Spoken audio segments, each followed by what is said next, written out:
Hello, Dolphin fans. Welcome to what, how can I put it? What I hope is not the next to the last review of the year. And all we have to do, all the Dolphins have to do is, is win in Kansas City against the champs when it's going to be basically zero, maybe Oh, that negative part. one. That part. Yeah. Yeah. That could be an issue. And Trey, what's the coldest weather you've ever been in? Um.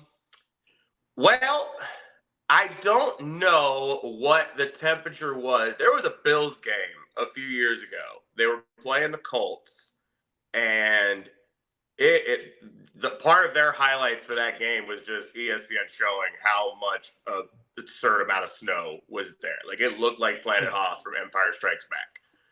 I don't know the temperature of that day. I think that was the coldest I've ever been. But recorded, it was 8 degrees in New Mexico, of all places. Oh wow. Yeah. Yeah. Yeah. I can top that. I can top that. Um, I spent I was there for a year and a half, but for about a week in Fairbanks, it ventured between -45 and -60 until it warmed back up to the normal -10 or 15. Yeah. And I just let my dog out here in Houston, and I'm complaining about it being 47 right now. Yeah. Them Yeah. 40s hit hard, though. I don't care what anyone says. Because clearly, like we just said, I've been in 8 before. Like, I've been in way colder than 40. Right. Something about 40 degrees, man. Like, it is bone shattering cold. Like, you can get me down to 20, and it's like, yeah, this is the same This is yeah, especially if there's thing. wind or moisture. You know what I mean? Mm-hmm. Like I'll take 15 degrees and high pressure and no wind over 40 and cloudy and windy. Yeah, dude, I Yeah. had to pull my hoodie down over my face, walking my dog back in when the wind started like blowing this way. Because I was like, I Yeah. don't need that right Yeah. now. So, um where do we even start? Well, what we need to remind ourselves at some point in the video to blame someone other than Tua. Who can we blame other than Tua? In fact, we'll start there. Hey, there We'll are other people to blame than Tua. go go ahead. Well, he Yeah. don't drop the ball often, but when he does, god damn, it's a really important game. Yeah. Anytime he drops the ball, yeah, he don't ever drop the ball unless it's against Philly, against Right. Baltimore, against the Bills. He'll probably do it. I assume because it's a big game next week against his old team. He's Yeah. probably going to drop a touchdown. Right. Wish you could put that in a parlay. Tyreek Hill drops one touchdown. Yeah, you'd have to define drop, right?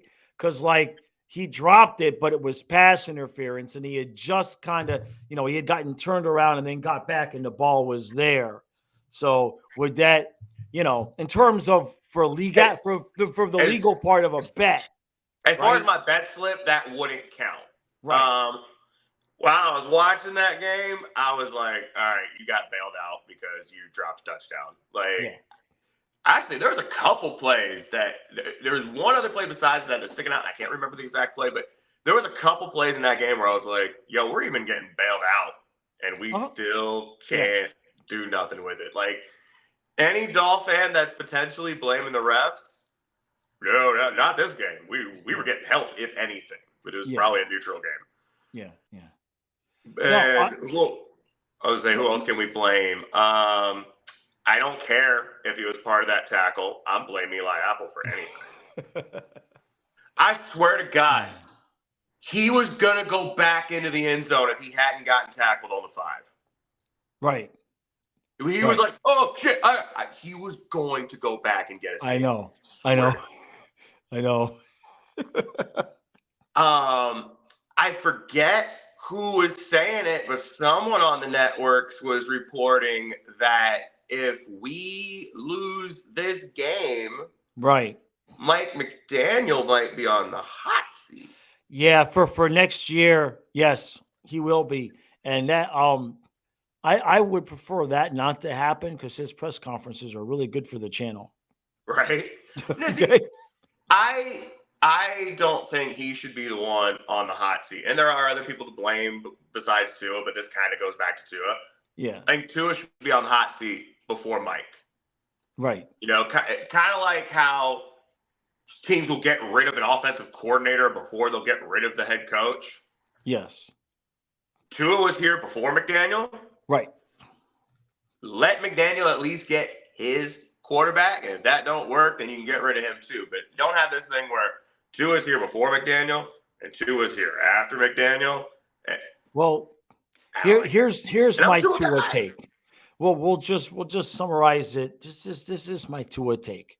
First 2 years, I was not a fan. Now, of course, as a Dolphin fan, you're biased because you've been through all of what you've been through since Marino, right? So, like, eventually you're on like the 17th guy, and you're like, yeah, right. I'm gonna when I see him do it, then I'll believe it, right? Mm-hmm. So the first 2 years, I will admit there was a lot of Tua sucks coming out of my mouth.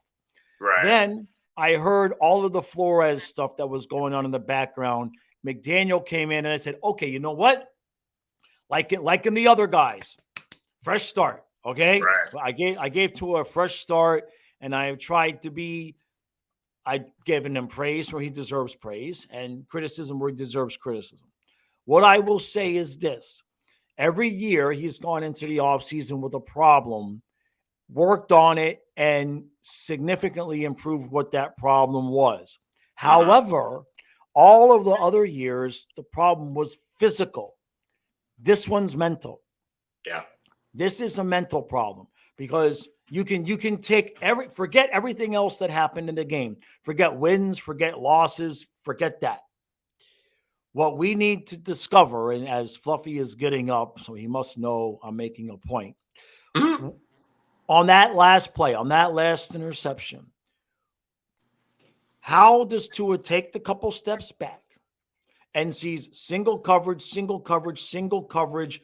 Wilson open in the flat, Claypool double covered, and that's where I'm going with the ball. Now, you can say, well, that's the system, and Mike is okay, but if Tua's not capable of taking, he had time. There's no pressure on that play. Mm-hmm. So if he's not capable of taking those 2 or 3 steps, recognizing that maybe I shouldn't throw it to the only double covered guy on the field with the division and the season on the line, and roll out or throw it away or something else. If he's not capable of doing that, that's mental.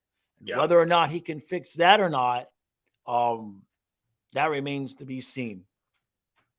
Yeah, I've always looked at Dolphins as far as the quarterback situation goes, kind of like battered exes. Like, you ever dated that girl who's punishing you for shit her exes were doing? Like, no comment. No comment. No comment. I feel like that's how Dolphins are. It's like, keep talking. I gotta open up the door for the St. Bernard. So when Tua fucks up, it's not just Tua fucking up. It's Ryan Tannehill fucking up. It's Cleo Lemon fucking up. It's Sage Rosenfels fucking up. It's Ray Lucas fucking up. It's Jay Fiedler, not as much, but every now and again fucking up. It's Chad Pennington, not as much, but fucking up every now and again. It's Dante Culpepper and the doctor's really fucking up. It's a lot of dropped balls. I mean, dropping the ball with the quarterback position. And it all compounds, and it all comes back to Tua. And with the next quarterback, if we were to do that, like, hey, let's go get a new guy, it's going to be the same thing whenever he makes a mistake because of all those guys and Tua. Hell you. So that attitude's always going to be there until Super Bowl is won. Because obviously being statistically great isn't what's going to get it done, because Tua's already easily, like, looking at any stat sheet or looking at any piece of game film, easily the best quarterback since Dan. Easily. Yes. Not going to entertain anybody saying someone else. Right. Like, oh, well, Chad Pennington was solid. Whatever. If people can argue with me on this next one, this one's open for debate. Fine. I'm a nice guy. If I was to get a DeLorean and round up everybody in Dolphins history and bring them out to a camp, I think the depth chart would go Marino, Tua, Greasy. Yes, Greasy has the Super Bowls, but I think if you get his ass in a DeLorean, you bring him out to camp, I think Tua gets the number 2 job. That's a lot of disrespect to Don Strock. Sorry. I did. Don Strock was, but that's a different story. You're not. Let's put it this way: you're not wrong. What did you said? Marina Tua Greasy. Yeah. Now this. Boy, we need an hour for this. Now, how did we get? Are we debating who gets QB3? How did we get Greasy? I mean, it's a different era. It's hard to that's like a 2-hour podcast, right? Right. Yeah, you're gonna have some stuff you measure out. I'm just saying, if we had a DeLorean and we could go pick up everybody in their prime and bring them out to the same field for a training camp, I think that's how the depth chart would go. But the point is, it's still not enough. Wait, everybody in their prime? Yeah, go scoop up what everybody. What about Bernie Kosar? Kosar was our backup for a couple of years. In his prime, I'm just being devil's advocate here. In his prime, he was in Cleveland. Stop it. So the point being, even if someone pretend you agree with me for a second, the point is it's Mitchell. Still not enough. It's still not enough. Still not enough with Tua. Even if you agreed with everything I said here, it's Pat still White. not enough. And if you don't agree with me, then you already know it's not enough. So the fact that I'm desperately searching the memory banks to try to get Tua out of the backup spot, I think that's what says it all. The point being is that it's not enough. And right. I'm okay with, at the very least, drafting a guy this year while Tua's going into the last year of his contract. Yes. And for whatever the reason might be, there's multiple reasons as to not potentially give Tua the bag. Maybe he gets hurt again next year. Maybe he continues to be the Dak Prescott of the AFC. But either way, you have insurance if that happens. And if Tua turns it around, you can flip the young quarterback for something. Are we completely sold that Skylar Thompson is trash? I mean, I couldn't understand why Mike White came in and beat him. I mean, all Skylar Thompson did, I mean, he missed the open guy, but he was one good throw away from beating Buffalo last year in Buffalo. It's not just that one play. However, that one play is a microcosm for my entire opinion of Skylar Thompson, which I've said on here before. I think Skylar Thompson is Nick Cousins. So I'm totally fine. Not Kirk Cousins, not Kirk Cousins. Not Kirk Cousins. But Nick Cousins. Nick Cousins. Damn it. No, if he was Kirk Cousins, he could start. I think he has a spot on this team as QB2. He could be QB2 the entire time. Maybe even QB3. I think he's good enough to be QB2, but I think that's what he is. Okay. It's like putting Nick Cousins up on that second line. Sure. If Kachuk is Tyreek in this situation and he's going off, maybe, but like I need Tyreek getting 2,000 yards just to have a chance. Right. So then again, maybe that's where we are right now. But I would still let McDaniel draft somebody who is quote unquote his guy, and at the very least put Tua's feet to the fire. Because if it is mental, I mean, maybe it breaks him, but it shouldn't. Like have it be like, all right, they actually will move on from you. Right. You need to ball out. And the hard part, and this was my complaint about Tua previous to last year. This last season was the injuries and staying healthy. The previous year, my complaint about him during the offseason that he did seem to fix was when the play broke down and he had to scramble and move around. It's like watching a duck that's on fire, okay? Mm-hmm. And the duck don't know whether it wants to run out of the water or run into the water or just exactly what to do. When the play breaks down, you can feel his anxiety through the TV. You know what I mean? And it And made sense. I didn't mean to cut you off, but like it no, made that's okay. sense when the line was terrible. You could Right. be like, oh, okay, he just thinks he's about to get smashed. Right. But the line isn't terrible anymore. And he's been No. training in martial arts, and it has helped with him detecting stuff around him, Yes. and he's still doing it. So Yes. that's something with him clearly at this point. I didn't, like I said, I didn't mean to cut you off, but just No, no, compounding on no, what you're no. saying, like Look, he it's all with him at this point. It's not the line. right. I was the biggest O-line blamer going up to and it's not the line. Even when Eichenberg's playing center, it's not the line. I saw somebody's comment. Everyone, everybody's got a comment, but I see somebody say it's not Tua's fault. It's because we don't have a tight end or a good enough third wide receiver. And I'm like, what? First of all, every time Smythe is targeted, he catches the ball and it's a first down. Smythe is, and if you watch a lot, like if you watch I don't think it was Smythe, but if you watch the last play where Tua threw into double coverage, I think it might be Jeff Wilson because I think it was 11. He's coming over across he's in front of his man. He's open in terms of for that route. If Tua just leads him, the defender's behind him. And Tua never looked anywhere but Claypool. Yeah, never looked anywhere. The receiver depth is actually insane. Like Yeah. receivers 3, 4, 5 can all be wide receiver 3 and have been wide receiver 3 places. Robbie Chosen's been wide receiver 2 at some places. Yeah. Yeah. But Yeah. Braxton Berrios can be a wide receiver 3. Cedric Wilson was a wide receiver 3 for Dallas. Chase Claypool was a wide receiver 1 at one point. Right. So that's your 3, 4, 5, and 6 receivers that all can be wide receiver 3. So we definitely have a wide receiver. We have multiple wide receiver 3s. And the one I'll forgive him on a little bit is Smythe. I kind of didn't think we had a tight end either. Like when the Falcons were sitting there saying, hey, we don't throw to Drake London and Kyle Pitts because we're not trying to win fantasy matchups. I'm like, oh, okay, well, we should trade for Kyle Pitts if they're not going to use him. Yeah. But then we started using our guy, and it's like, oh, wow, we don't have to trade for Kyle Pitts. No, Smythe is good. Is he Travis Kelce? No, but Smythe gets the job done.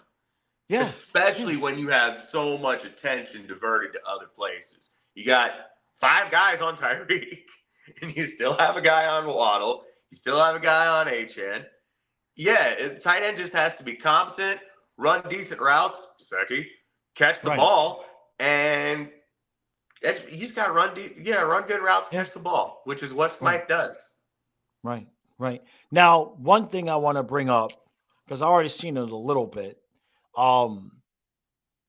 if we lose to Kansas City, I won't say when because anything can happen.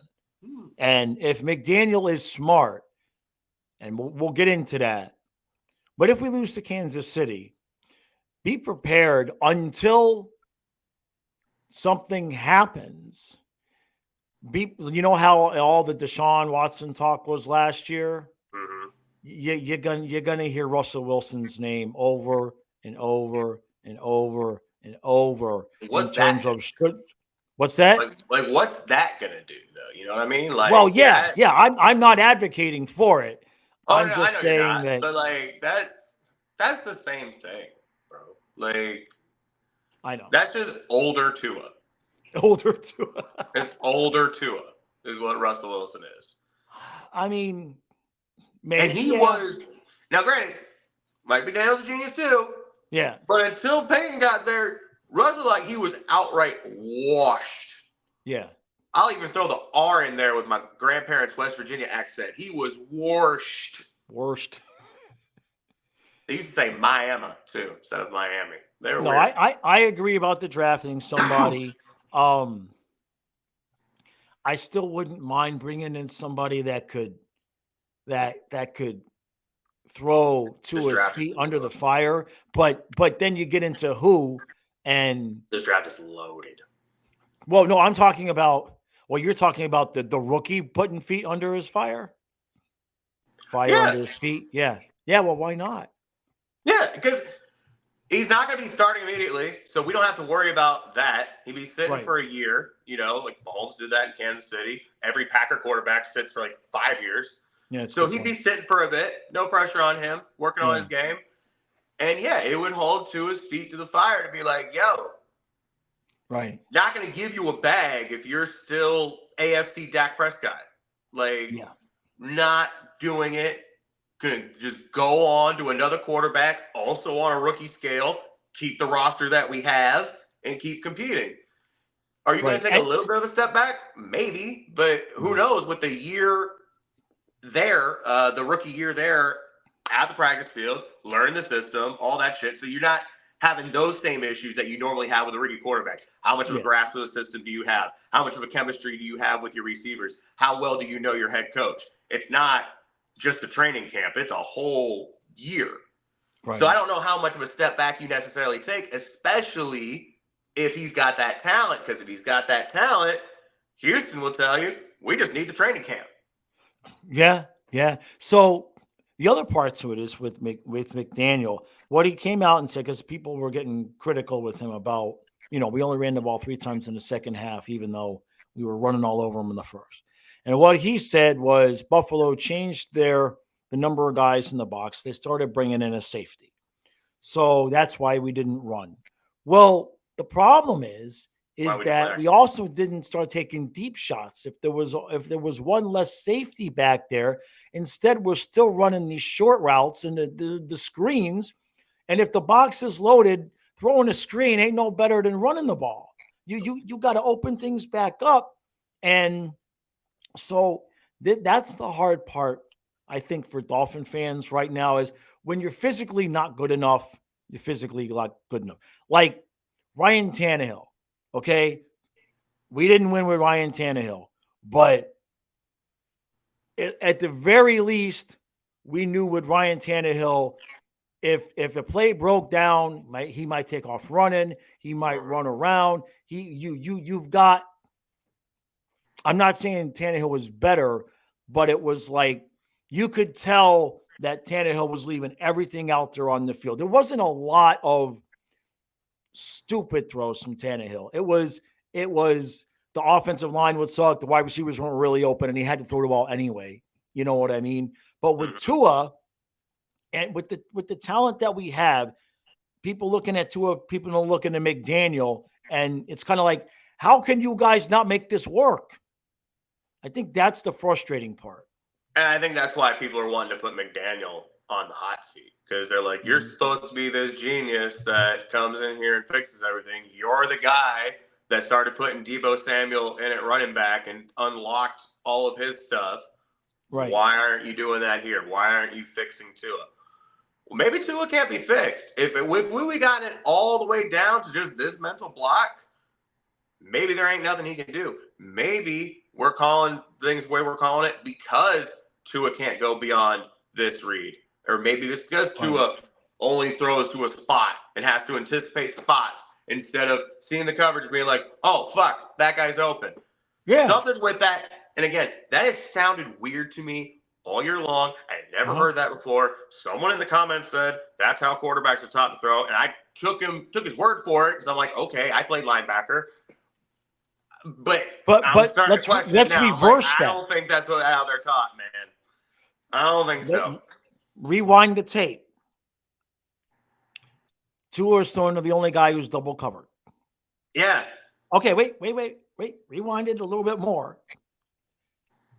Buffalo knew who to double cover before the The ball safety got snapped. there before Claypool. Buffalo knew where Tua was going before the ball was snapped. As soon as the ball snapped, that's the guy that. So that's Mm-hmm. part of the issue. You didn't back up all the way. Buffalo knows, right? And they Mm-hmm. also know and that's why Baltimore could put 5 guys on Tyreek, right? Because Right. they knew that pre-snap, they're like, that's where the ball's going. When's the And last time you played Madden? oh geez, I haven't played Madden in probably 10 years. Okay, so they've had it for a while, but not since you played it last. When you have a play on any of the plays that you're looking at on Madden, all the routes are yellow. One route in particular will be in red. Okay. And they're telling you that is the designed route. More than likely, that's the guy who's going to be open. This is who the play is designed for. Right. But you can throw to other people. Yeah. I don't think Tua knows that. I think Tua only throws to the red route. And he'll only throw to the red route. It's a red route or a sack. Yeah. Yeah. And that's where I'm ready to potentially move on from it. Even though I've defended. Well, because you can't win that way. No. You can't win like that. Only bad teams, which he feasts on the bad teams. But the teams who have good coaches, who study film, who is it who we just beat? When we threw the bubble screen to Tyreek, and I called the bubble screen before the play happened, and I was like, I would have completely destroyed that play if I was defensive coordinator because I watched Dolphins film. Right. There are smart and dumb coaches in this league. Yeah. And some of those coaches who skip that shit during film and they don't recognize, oh, he's going here and here and here. Yeah, Tua's going to destroy them because he does have arm talent, and there's so many weapons here. Right. But coincidentally, the good teams, why are they good? Coaching is part of it, and they all look at the film and they go, oh, so if they come out in this formation on this down in yardage, this will ball going. Tua's going to throw it right here. Yeah. Whether the receiver is there or not, Tua's going to throw it right here. So you don't even have to look at your man. You can just, and this is literally what they do on that pick. You can just run to the spot. Yeah. Be playful there. Yeah. Ball. Yeah. No, I mean, look, I'm listening it's all to film now, and you know Andy Reid sees it. I'm listening to what Tua's saying. I anticipated the throw, and that was the result. And I'm watching the replay, and I'm timing out, and they had the angle from behind the line of scrimmage, from behind Tua. And you see what Tua sees when he's throwing the ball. And what was the guy's name? Rap? I think if Rap is the Dolphin player, you throw that ball because he's wide open. Okay? Because Rap has position on everybody. Claypool is kind of in the middle, but he's kind of being shadowed. So, I mean, you've got one guy in front of and inside, and one guy in back and outside, and he throws the ball there. And it's just like, how can you not know when you're throwing that? What are you thinking? Is the offense really just him going, well, I hope my wide receiver makes a play? I mean, what it feels like. It's the dumbest shit I ever heard. Yeah. Put your hand over your eyes and yell 500. That's what dude's doing. And that's also why, even though I'm potentially ready to move on from him, I don't want to give Tua haters any credit because the stuff they were saying was still wrong, because there were some people talking about his reads. Y'all were right. Most people were talking about arm strength because the Dolphins were exclusively running underneath routes and shit. And that was because of the O-line. That was never because of Tua. Yeah. Go back to any tape of him in Alabama. All he did was throw go routes. And I think that's why you had the blowback from Tua supporters, you don't know football, like that, just that bluntly, like you don't know football. Right. I think it was because of that. Anybody who was particularly talking about Tua's arm strength, it was like, you just have to go back to last year of film when he's at Alabama. And it's not like a college field is bigger or smaller or anything like that. Yeah. Same size field. Dude can throw the ball. However, to quote Jameis Winston, the people who said that he couldn't make his second read, y'all look like savants at this point. Y'all should be applying for GM jobs potentially. I will give y'all credit. Yeah, it's tough. So speaking of tough, we'll move on to Kansas City, which, by the way, as an aside, did you get a phone call from the Dolphins to play defensive end? You're a little bit bigger than me. I didn't get my call. I got to check my voicemail, but maybe. You got to check your voicemail, bro, because I think everybody over 200 pounds is an option at this point. Word. I mean, when I say we got nobody, it's not that the guys we got suck. There's nobody. We have to sign. I mean, it's just like, and Baker's out too. Yeah. He hurt his wrist, so he came back for one day, and now he's gone. Made a great tackle. Giving him all the credit, not giving Apple any of it. Van Ginkel gone. Cameron Good comes in, and I watched a couple plays of Cameron Good, and this is no disrespect. It sucks that he got hurt, but he wasn't the answer at end either. He was getting pancaked. Is Van Ginkel out this week too? He's done. He's done for the year. They're all done. They're all done. Oh my God. Baker, Van Ginkel, and there's one more. Who else did we lose? Good. Yeah. All of them are done for the year now. So basically, our experienced pass rushers right now are Ogba and Ingram. And which, by the way, before we get Ingram into Kansas, played okay. He's not playing bad. I don't know what we're gonna do. I legitimately don't know what we're gonna do. Mike McDaniel, again, he does this. Him and Tua, they turn me into Tom Hanks from League of Their Own, and you just want to wring their neck. It's just like, bro, we've got like 8 running backs, right? Run the damn ball. Keep the game out of Tua's hands. And that's the thing that pissed me off about that last play was we had plenty of time, man. Spread the field and do a couple of runs up the middle. We're already at the 40. They showed a graphic up during the game at one point where they showed the first and second half stats of running the ball. And it was like 17 in the first half and 3 in the second half. Right. And not only the 17, but they were rushed with like 5 yards a clip on that 17. I know. They had too many people in the box. Do a play action or just be stubborn and keep running it. I'm okay with that at this point. If you're going to be stubborn and keep throwing bubble screens, be stubborn and keep running the ball. Yeah. So now we got to go into Kansas City. Mm-hmm. So pitch me your miraculous, how do we beat Kansas City? I try to get it out without laughing, but go ahead.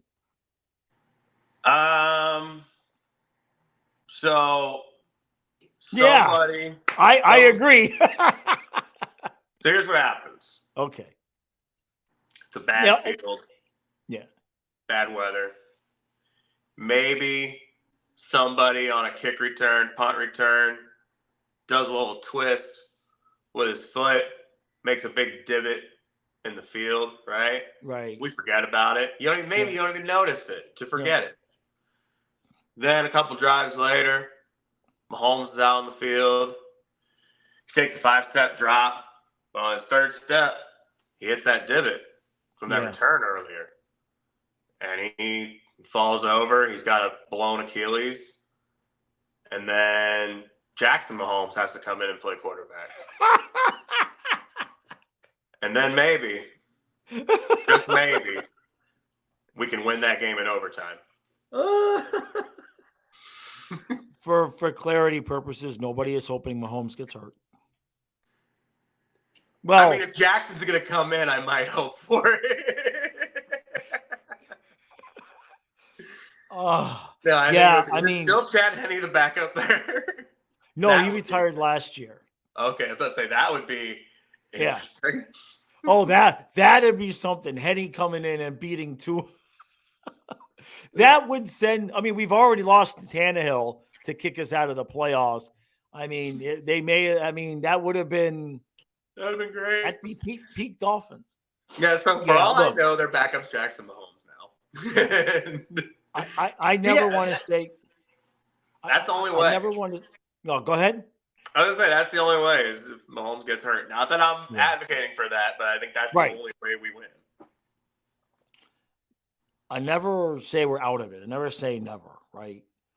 To be honest with you, I'm more concerned of a repeat of Tennessee and a repeat of the Buffalo game and the repeat of previous times where there's 2 minutes left, the ball's into his hands, and we all, come on, we got hope. We got it. That, I don't know if I can handle that again. I think you'll because there's a lot of agains. What's that? If it doesn't work out, you'll definitely be done with him on that one. Right.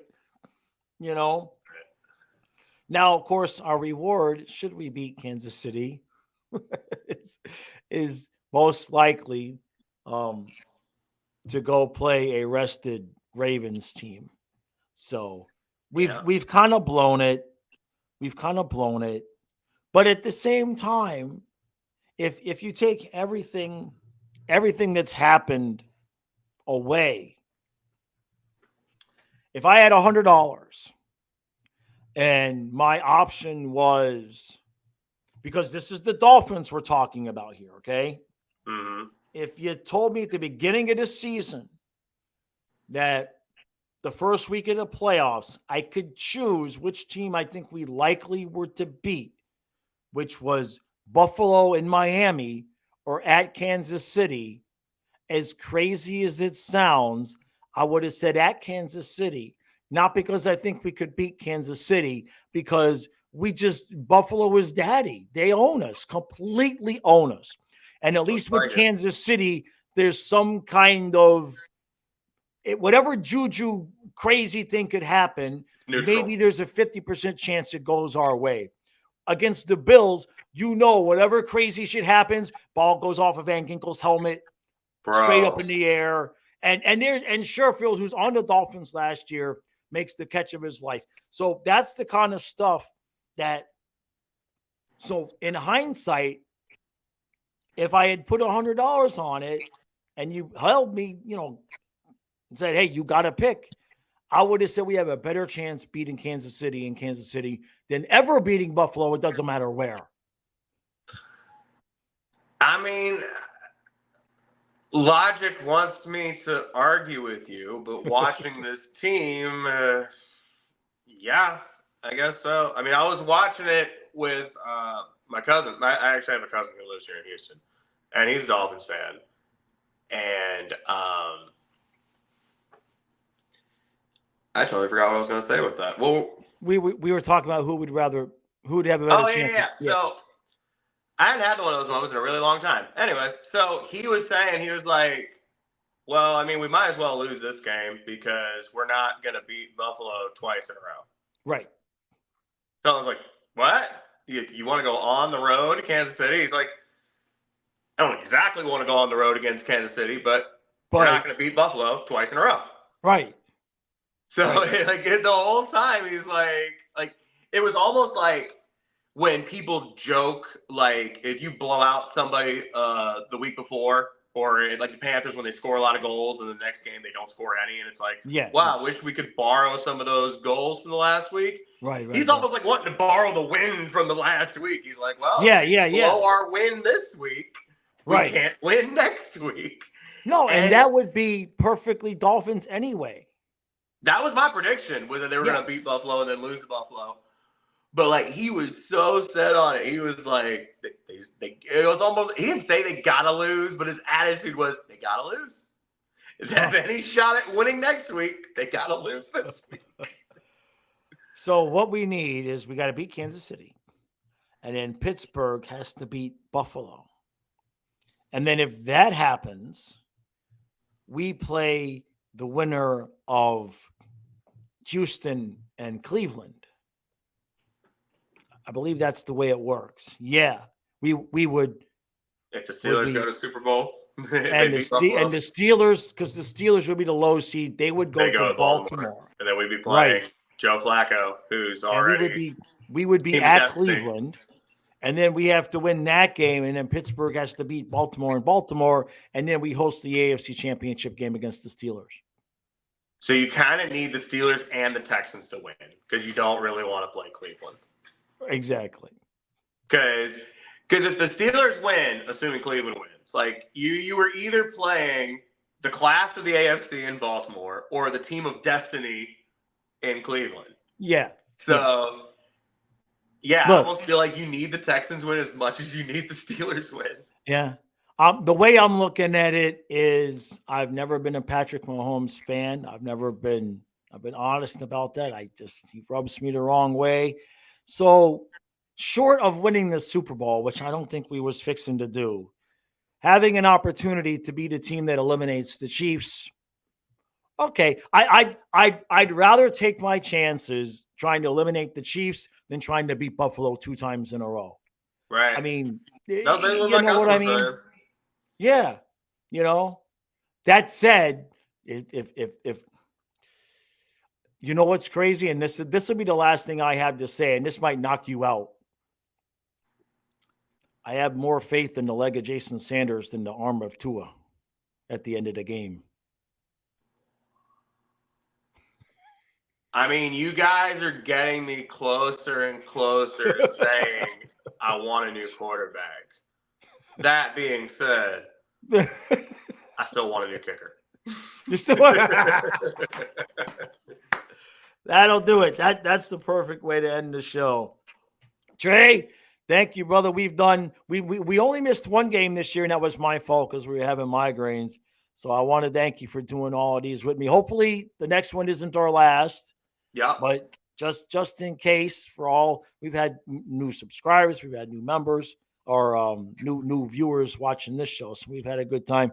But thank you for being available to do them all. And yeah, man, hopefully that's all we can do is hope. That's it. That's all we can do is hope. And you know, you hate to end the season the way it's gone these last couple of weeks. You know what I mean? And we haven't won a playoff game in so long. And I know we're not going to Baltimore and win and all of that. But the Chiefs are beatable. And in that weather, you just don't know who's going to drop the ball, who's going to fumble the ball. And when it's going to happen, that's going to make a difference. Well, that weather does kind of sort of force teams to run the ball. Right. Hey. Yeah. Yeah. Well, if there's anybody left on the defensive line to stop the Kansas City, right? Yeah, because they got a good running back too. So yeah, exactly. So all right. Appreciate all the support. And for those of you that are on the hockey channel, Kyle and I will see you 7:30 tonight. Trey, I hope next week. I hope next week you get to put Tua Tagovailoa. And I can't say it. I've never pronounced his name right. But if we win, in fact, if we win, no, I'll make it even more. If we have the ball left on the last drive with the chance to win and Tua pulls it off, you can put Tua as your name next week. But it's not really a positive when I put the name up. So I thought you were saying like after we lose and we go on that next one, then I'd be putting Tua's name up because I'd be ready to move on. All right, if we lose, you have to put up Don Strock's name. Okay. All right, everybody. We'll see you again next week.